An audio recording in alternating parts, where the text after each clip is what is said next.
मैं झांझरी गया और उस साधु ने, मैं आपको बिल्कुल मजा की बात सुनाने जा रहा हूं, उस साधु ने जैसे और भक्तों को आशीर्वाद देना होता है ऐसे मेरे को भी यूं कर दिया। मैं उनसे बात करना चाहता था कि भाई क्या साधना कर रहे हो, कैसा है, एक दूसरे को मदद रूप हो, ऐसा करके वो चला गया। देख लेना गुरु के ध्यान में क्या शक्ति है। संध्या का समय था, हम तो चले गए, हमको उनसे कुछ लेना नहीं था, कुछ पाना नहीं था, लेकिन परस्पर संत संत बात करे तो ठीक था, हम चले गए। बाद में वो गुफा में गया, दिया खोजा तो माचिस नहीं मिले, और माचिस मिले दिया जलाए तो कांडी बुझ जाए, और मानो उसकी गुरु मूर्ति की नेत्र की छटा ऐसी कि आज गुरु कोपायमान हो रहे, और बहुत सारी कांडियां जल गई, दिया नहीं जला पाए, और बार बार मानो गुरु मूर्ति बोल रही है कि साले, ये उन्हीं के शब्द बोल रहा हूं, मैं हल्के शब्द बोल रहा हूं, साले साधु के रूप में आता हूं तो अनादर करता है और यहां दिया जलाता है, बेवकूफ कहीं का। बार बार उसके अंतरात्मा से गुरु मूर्ति का ये चला। आप तो वो 12 साल के मौनी दुधारी इतने बेचैन हुए, इतने बेचैन हुए कि कोई भी आए भगत तो यूं झाके कि वो महाराज का एड्रेस मिल जाए। जीवन झरमर नाम की पुस्तक थी उस समय, छोटी सी, लोग जेब में डाल देते। उस पुस्तक पर से फोटो देखा, किसी भगत को बुलाया, लिखा कि ये महाराज कहाँ रहते, कैसे आए थे मेरे पास, मैंने उनका कोई आदर नहीं किया, मेरे को ऐसा होता। फिर वो जो नेता था उस तक उसने प्रार्थना पहुंचाई और नाथ नेता ने फिर मेरे को हाजी जी की, और मैं फिर गया तो वो साधु बाबा तो बाप रे क्या मेरा आदर करे। मैं कहता हूँ हे साधु बाबा की गुरु मूर्ति, देखने में तुम मूर्ति हो लेकिन साक्षात हो, साक्षात। गुरु मूर्ति ने ऐसा उनको डांटा तपस्वी को कि वो मैं गया तो क्या मेरी खिदमत में है, मेरे चेले भी ऐसी मेरी खिदमत नहीं कर रहे। कैसा आदर से हाथा जोड़ी करके अपने ध्यान के नीचे गुफा के खंड में, किसी को कभी जाने नहीं दिया होगा, बैठने की जगह साधना में। क्या महाराज आपको कब्जियत की तकलीफ है? हाँ है।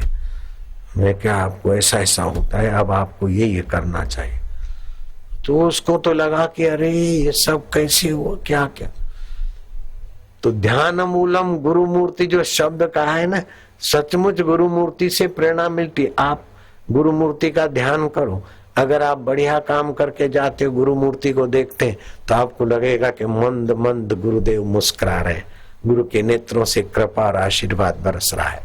और गड़बड़ करके जाओ, कोई जघन्य पाप करो, जघन्य पाप करके फिर गुरु मूर्ति के पास जाओ तो वही की वही आपके घर की मूर्ति, नेत्र तो वही होंगे, फोटो के तो वही होंगे, लेकिन आपको लगेगा कि आज गुरु महाराज को पायमान है, नाराज है।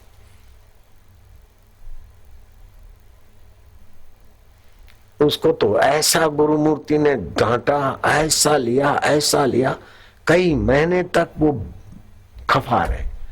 जब हमको वो ले गया और हमने हमारा बड़ा उसने,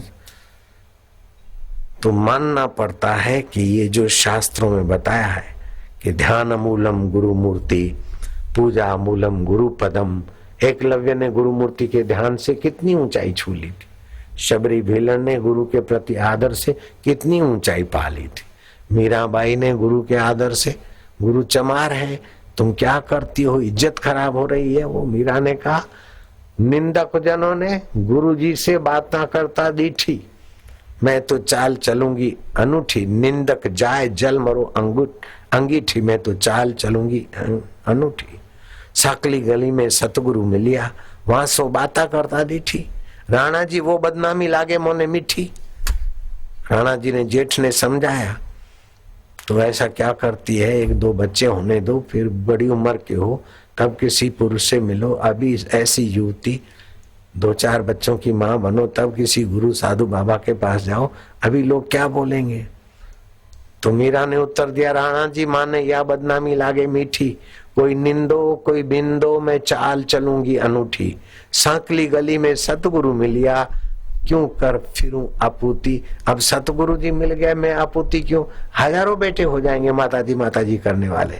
सतगुरु जी सु बाता करता दुर्जन लोगों ने दीठी। मीरा के प्रभु गिरधर नागर, दुर्जन जलो जाए अंगीठी। मैं तो चाल चलूंगी अनूठी। ये मीरा के साहित्य के आधार से मैं बता रहा हूं। तो जिसने एक बार गुरु सानिध्य गुरु प्रसाद पा लिया। मैं पहले अलग अलग इष्ट देवों का उपासना साधना करता था। काली की क्या तो काली प्रकट हो रही ऐसा आभास हुआ, प्रकट नहीं हुई थी, आभास होता था। हनुमान जी की साधना की हुप हुप करके पेड़ पे चढ़ जाता था। कृष्ण जी के साथ भी खूब किया प्रेम भाव से। राम जी के मंदिर में श्री रामचंद्र कृपालु भजमन भाई प्रगट गोपाल, ये भी खूब कर। कई कई संप्रदायों में गया, भूर्भुव स्व भी बहुत किया। जो जहां का बताता वहां वही साधना करता। तड़प थी ईश्वर मिले। आप किसी को नहीं बताओ तो मैं अपनी बेवकूफी बता दूं तुमको, प्राइवेट बात। मैं छोटा था ना, तो सावन महीने की तीजड़ी होती है, वो तीजड़ी का उपवास करता था। फिर अक्ल खुली तो चंद्रमा उदय हुए नहीं। दिन भर उपवास करना है, रात को चंद्र को अर्घ्य देके फिर खाना खाना है। तो बारिश के दिन सावन का महीना, चंद्रमा उगे नहीं, दिखे नहीं। बड़ी मुश्किल से चंद्रमा दिखा। कलश लेके सब अर्घ्य देने गए तो मैं भी गया, मैंने व्रत रखा था। तो वहां मेरे बात पकड़ में आई। उभर उभर चंद्रड़ा हे चांद दे, उभरो उदय हो दर्शन दो, साइली करे। तीज का चांद तो छोटा सा होता है। गोरडियों आयु दासियां आई, कलशे दूध भर के। मैं सोचा ये दासियां आई, मैं तो दासी नहीं हूं, मैं तो लड़का हूं। फिर पूछा मैं क्या ये दासियां आई क्यों। बोले अपने सुहाग के लिए व्रत रखना होता है, पति सदा जिंदा रहे। मैं क्या धर तेरे की मैं उस सुहाग की रक्षा के लिए जो माया व्रत करती थी, वो पापड़ भी मैंने वेल के देखे। फिर मैंने छोड़ दिया, मेरे को क्या कोई पति मेरा सुहाग। तो बचपन में ये सारे पापड़ वेले, कई कई गलियारों से गुजरे, तभी हाईवे मिलाया हमको। किसी को बोलना नहीं कि बापूजी ऐसे बेवकूफ थे, प्राइवेट बात है। नारायण हरि बोलो ना, नारायण हरि नारायण, ध्यान देना।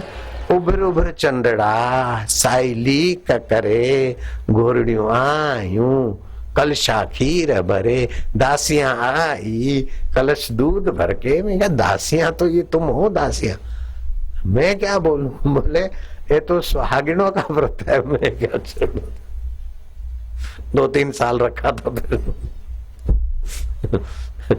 मेरा चूड़ा अमर हो जाए, करती रहो तुम चूड़ा अमर में, मैं नहीं रखता। फिर किसी को बोलना नहीं, मंत्री देखना, आपस में बात हो तो ये बात नहीं बोलना मेरी पोल पट्टी की यार। नारायण हरि बोलो, नारायण हरि। तो मैंने ऐसे ऐसे कई कई व्रत, कई साधना, कैसे संप्रदायों में चक्कर मारे, लेकिन घूम घाम के ये सार मिला, गुरु कृपा ही केवलम शिष्यस्य परम मंगल। ज्ञानेश्वर कहते हैं, हे गुरु कृपा तू मेरे हृदय में सदैव निवास करना। जब तक जी में जान रहे, तन में प्राण रहे, प्रीत की डोरी तेरे तरफ बढ़ती रहे, बढ़ती रहे। तो इस प्रकार मैं गुरु जी का ध्यान करता हूं, और गुरु जी सत्य स्वरूप, चेतन स्वरूप, आनंद स्वरूप ईश्वर में समता में स्थित है। आनंद आनंद गुरुदेव के अंतःकरण में, विश्रांति योग, राजाधिराज योग, महाराज योग में गुरु जी विराजमान है। अथवा तो भगवान नारायण का मैं ध्यान करता हूं तो शेष शया पर नारायण विराजमान है। और देव जगी एकादशी से लेकर, देव सोई एकादशी से लेकर, जुलाई महीने की एकादशी से लेकर कार्तिक महीने की एकादशी, 4 महीने भगवान नारायण राजाधिराज महाराज योग में विश्रांति करते।